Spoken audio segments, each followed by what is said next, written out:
कैसे हैं दोस्तों। स्वागत है आपका हिस्ट्रीज मिस्ट्रीज बाय एजेंट। आज मैं आपको कुछ ऐसी चीज बताना चाहता हूँ राजस्थान के बारे में। बहुत लोगों को पता होगा राजस्थान में वेस्टर्न पार्ट का जिक्र शुरुआत में सिर्फ इसलिए करता हूँ क्योंकि वो एक गेटवे था, बाहर से आए हुए आक्रांताओं को रोकने की सबसे बड़ी जगह। बाकी पूरे हिंदुस्तान ने बहुत सारी लड़ाइयां लड़ी हैं, बहुत सारे किस्से हुए हैं, पर जितना इस हिस्से ने झेला है उतना और किसी ने नहीं झेला। मैं शुरुआत की लड़ाइयां जब जनरली हुआ करती थी तब ऐसा होता था कि एक राजा दूसरे राजा को से लड़ता था, उसका गढ़ किला जीतता था, वो उसको बाहर निकाल देता था राज परिवार के साथ और वो कहीं पे भी चला जाता था। ये पिछले एरा की बात थी, मुगल टाइम कह लीजिए, मुगल से भी पहले जब अफगान आए, ये तुर्क आए, तुर्कों के बाद ये प्रथा बदल गई। तुर्कों के बाद चीजें वैसी नहीं रही जैसे पहले रहा करती थी। तुर्कों ने आक्रमण किया, लोगों को मारा काटा, महिलाओं के साथ बहुत गंदा व्यवहार, सेक्स स्लेव बनाया, उनको लेके गए। वो चीजें जब राजपूत कल्चर के अंदर या और चीजों के अंदर जब ये आई, उन लड़ाइयों के बाद राजस्थान के बहुत सारे जगहों पे एक बड़ी फेमस चीज हुई जो हिस्ट्री के सारे स्टूडेंट्स को तो पता है बट कॉमन आदमी को ये बात का पता नहीं है। इसे कहते थे शाका। राजस्थान में बहुत सारे शाके हुए, अलग अलग जगहों पे हुए। चित्तौड़गढ़ जिसका बहुत बड़ा केंद्र रहा, 3 शाके हुए वहां पे। जैसलमेर में हुए और जगहों पे भी हुए। शाका एक ऐसी चीज है जिसमें 2 चीजें साथ में जॉइंटली होती है। पहली बात, जब आपको इस बात का एहसास हो जाए कि आप शत्रु से कम हो, समझ लीजिए एक सामने वाला शत्रु 80,000 की सेना लेके आ रहा है और आप 8,000 हैं।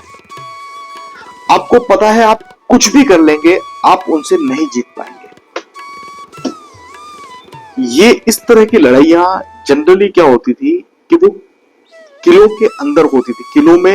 किलों को बंद कर लिया जाता था, दुर्गों को बंद कर लिया जाता था और शत्रु बाहर बैठा रहता था।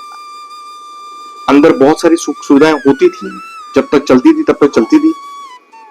अगर वो थक हार के वापस चला जाए तो ठीक है, नहीं जा पाए तो लड़ाई होती थी। उसे शाका कहते थे। शाका इस लड़ाई में 2 जो चीजें हो रही हैं वो एक होता था जौहर और एक होता था केसरिया। बहुत सारे लोगों को इनके बारे में अलग अलग भिन्न भिन्न तरीके से पता है। जौहर का जनरली सबको पता है, पिक्चरों में यूज हुआ है, बहुत सारी जगहों पे यूज हुआ है, बहुत सारी चीजों में हुआ है। जब आपका एहसास इस बात का हो जाए कि आप हारने वाले हैं तो महिलाएं खुद को अग्निकुंड के हवाले कर लेती थी। अग्निकुंड के हवाले करने के बाद जितने भी जो पुरुष होते थे वो केसरी रंग के कपड़े पहन के बाहर लड़ने जाया करते थे। और उस वक्त जो लड़ाई होती थी वो एक आदमी पता नहीं कितनों को मार डाले, क्योंकि उसको पता है कि उसका घर परिवार खत्म हो चुका है, उसकी वाइफ, उसके लोग बाग आग में जल चुके हैं। मतलब एक ऐसे माइंडसेट से लड़ना कि अब बस या तो मैं नहीं या कुछ नहीं। अंदर से दम चाहिए इस चीज को करने के लिए, इस चीज को होने के लिए। बहुत डिफिकल्ट किसी के लिए रहा होगा, किसी के लिए हुआ होगा। कभी आप सोच के देखिए कि कोई ऐसा कर सकता है? उसका घर परिवार के लोग बाग अंदर जल के मर गए हैं और वो बाहर लड़ने जा रहा है।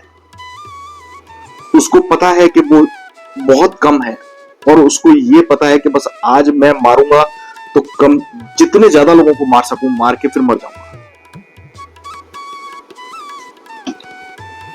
विरले ही लोग हो रहे होंगे उस वक्त के अजीब जोश, अजीब चीजें, क्या मनोस्थिति रही होगी उन लोगों की। वो महिलाएं, आपने रानी पद्मिनी का जौहर सुना होगा, बहुत सारे ऐसे पुराने जौहर के किस्से हैं। कभी कभी शत्रु का आक्रमण इतना तेज और इतना ज्यादा टाइम जिसमें ना हो वैसा होता था। ऐसा जैसलमेर का ढाई शाखा हुआ है। ढाई इसलिए बोलते हैं क्योंकि एक शाखे में अग्निकुंड में औरतें नहीं जा पाई, उनको उन्हीं के परिवार के लोगों ने या सैनिकों ने तलवार से काट के मार दिया।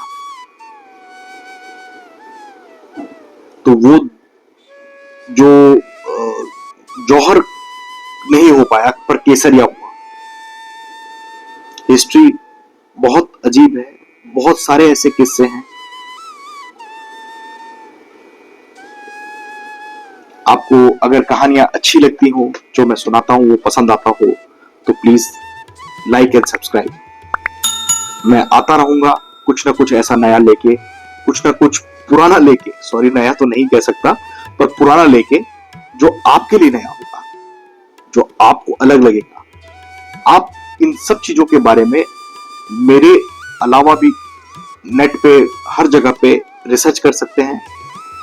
बहुत सारी चीजें मिलेगी आपको जो इनके बारे में डिटेल्स बताएंगी।